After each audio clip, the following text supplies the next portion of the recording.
ఇప్పుడు సనాతన ధర్మం ఇక్కడ ఒక పవన్ కళ్యాణ్ అని ఆయన వచ్చి సనాతన ధర్మాన్ని కాపాడబోదంట. ఆయన జనసేన పార్టీలో ఐడియాలజికల్ గురుగా జ్యోతిరావు పూలే, అంబేద్కర్ పెట్టుకున్నాడు. కానీ అంబేద్కర్ పెట్టుకొని జ్యోతిరావు పూలే పెట్టుకుని ఎట్లా సనాతన ధర్మాన్ని కాపాడతాం? ఎందుకు జయమాల చెప్పాలా? అది అంబేద్కరిసమా? మీరు జయమాల చెప్పేసి వైఎస్ఆర్సీపీ వేస్తే అది అంబేద్కరిస్టా?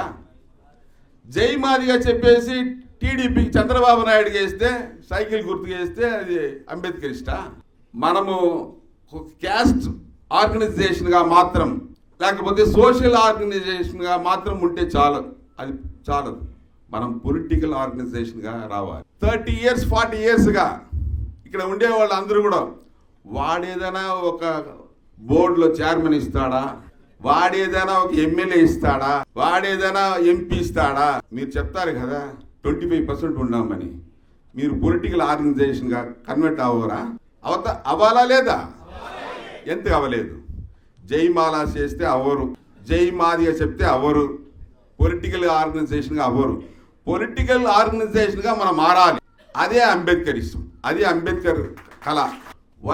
వర్గీకరణ గురించి మాలలకు మాదిగా వ్యతిరేకం కాదు, మిత్రులే.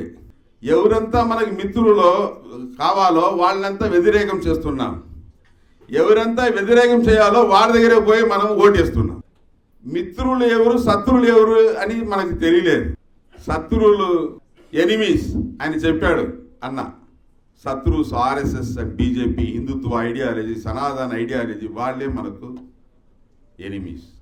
కానీ మాలని మాదిగని వీళ్ళిద్దరూ కొట్టుకోవాలి. అదే ఆర్ఎస్ఎస్ అజెండా, అదే బీజేపీ అజెండా.